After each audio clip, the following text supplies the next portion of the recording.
Hello friends, Jake the Tofu Guy here, bringing you our very first video of Tofu Academy, presented by us, Old Capital Food Company, makers of the best tofu ever!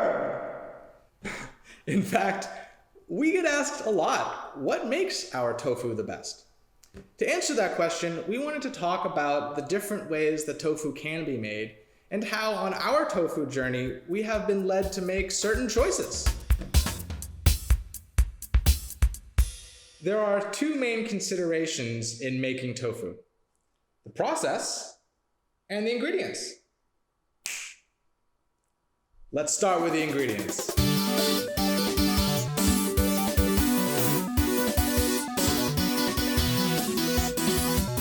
That's it.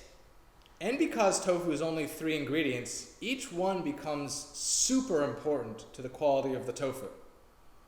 Let's talk beans. Our tofu is made using non-GMO organic beans grown right here in the state of Iowa. But not any bean will do. We use what is known as a tofu quality bean, which has a higher concentration of protein. But beans are dense, and they need water to make the proteins extractable and edible. Even our firmest tofu is 50% water. With water being such a crucial component of tofu, we knew we needed the best water. From soaking the beans all the way through rinsing and cooling the tofu for packaging, we use entirely reverse osmosis purified water. Between the soybeans and the water quality, we already got some fine foo. But the coagulant is extremely important as well. In tofu making, there are 2 main categories of coagulants: salts and acids. Although many things can coagulate tofu, the quality of the curd will be very different depending on the one you choose.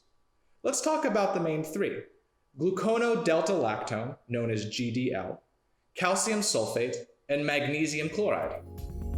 GDL is an acid that is predominantly used to make silken tofu, and since we're going for the firmest possible, it's really not for us. Besides, it leaves behind a little sour taste. Calcium sulfate is the most commonly used coagulant in tofu production. This salt takes longer to coagulate, which makes it ideal for large-scale, mass-produced tofu. It's also the cheapest. The downsides are crumblier, softer, wetter tofu that can have anywhere from some to a ton of chalky taste and grit. Think about your classic white tub commodity tofu. Magnesium chloride, known as nagari, makes a firmer, subtly sweet tofu that holds together better under all types of cooking situations. So what's the downside? Well, it is more expensive, but it's also super finicky to deal with. Coagulating with magnesium chloride takes delicate but steady movements to make the subtle adjustments necessary to get it right every time. All right, so we got organic soybeans, reverse osmosis water, and magnesium chloride, rounding out the trifecta for tofu making ingredients. But we need a process to put all these things together. So let's get into how we make tofu. Using nagari requires a handmade, small batch process.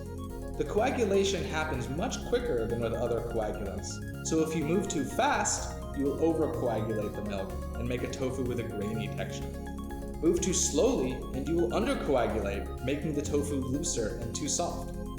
Take too long and you will break the curd before it has time to set, and your tofu quality will be the worse for it. Needless to say, tofu making with nagari is an art. Our press tables also set us apart. We press at a much higher pressure, which binds the curds into a tighter, firmer tofu. All of this contributes greatly to our tofu, but the cherry on the tofu cake is that we are committed to delivering a fresh product.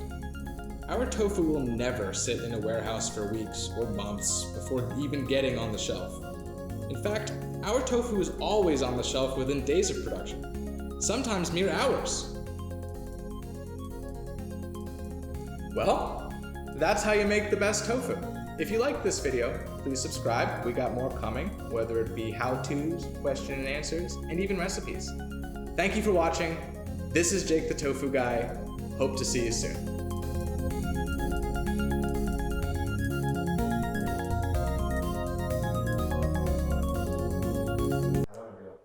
Felt good.